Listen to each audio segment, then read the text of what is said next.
Hi everyone, আসসালামু আলাইকুম। শাহনাজ কিচেনে সবাইকে স্বাগতম জানাচ্ছি নতুন আরও একটি ভিডিও দেখার জন্য। আজকের ভিডিওটা হচ্ছে ৪ ধরনের আমি পিঠা তৈরি করে দেখাবো। নকশি পিঠা, মচমচে পিঠা বা জামাই পিঠা। অনেক অঞ্চলে এই পিঠাটাকে অনেকভাবে নাম দিয়েছে। আমাদের এইখানে জামাই পিঠাও বলে, আবার মচমচে পিঠা বলে। এই নামেই প্রচলিত আমাদের গ্রামে। কিন্তু এটা শহর অঞ্চলে নকশি পিঠা, যেহেতু নকশা করে তৈরি করা হয়, নকশি পিঠা বলে।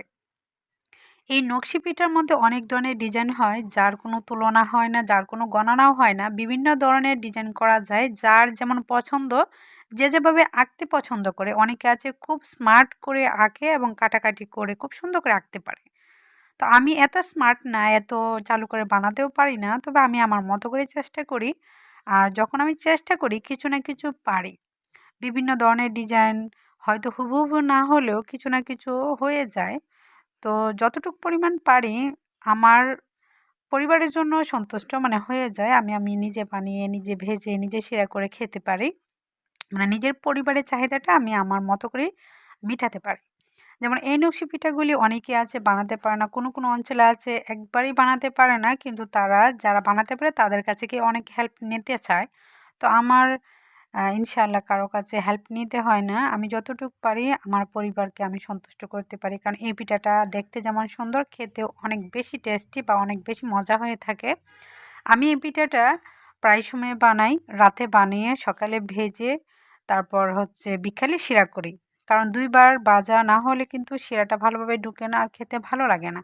আর অনেকে আছে পিঠাটা পছন্দ করে না যে বেশি শক্ত লাগে। শক্ত লাগে যখন আপনি পারফেক্টভাবে ডোটা তৈরি করতে পারবেন না বা পারফেক্টভাবে আপনি ভাজতে পারবেন না, তখনই হচ্ছে এটা খেতে একবারেই মজা লাগবে না। তার টেস্টটা আপনি বুঝতেই পারবেন না।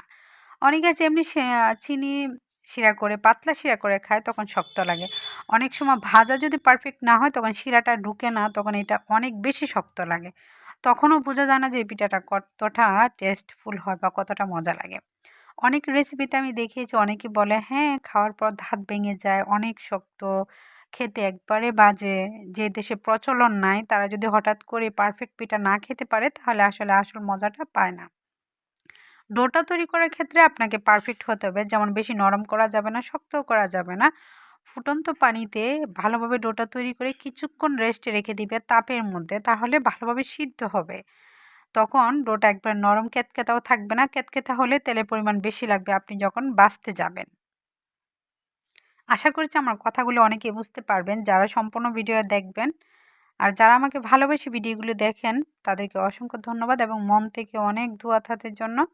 ফেসবুক পেজ থেকে দেখলে আমার পেজটা অবশ্যই ফলো দিয়ে রাখবেন। আর ইউটিউব থেকে দেখার পর সাবস্ক্রাইব করলে অল বাটনে ক্লিক দিয়ে রাখবেন। তাহলে কিন্তু ভিডিও আমি যখনই আপলোড করব, ভিডিওর নোটিফিকেশন আপনার মোবাইলে সবার আগে চলে যাবে। যখন ইচ্ছা তখনই আপনি আমার ভিডিওটা দেখে নিতে পারবেন। তাদের কাছে ভালো লাগবে যারা হচ্ছে নকশি পিঠাটা বানাতে পারেন। আর যারা বেশি সুন্দর করে বানাতে পারেন তাদের কাছে আজকে আমার এই পিঠা ডিজাইনগুলো একবারে বাজে মনে হবে।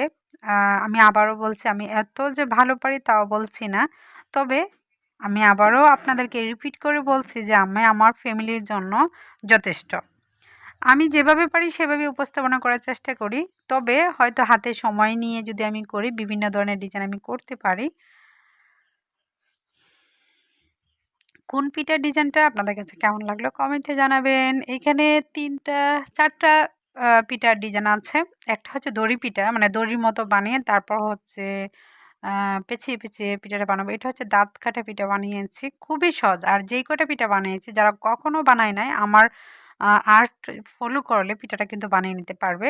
সহজ ডিজাইনের মধ্যে দেখিয়েছি। আর এখন দড়ি, এই যে দড়ি দিয়ে বানিয়ে রয়েছে দেখুন, পিচিয়ে এটাও কিন্তু নকশি পিঠার মতো বেজে শিরা করে খাওয়া যায়। দড়ি পিঠা বলে অনেকে। অনেক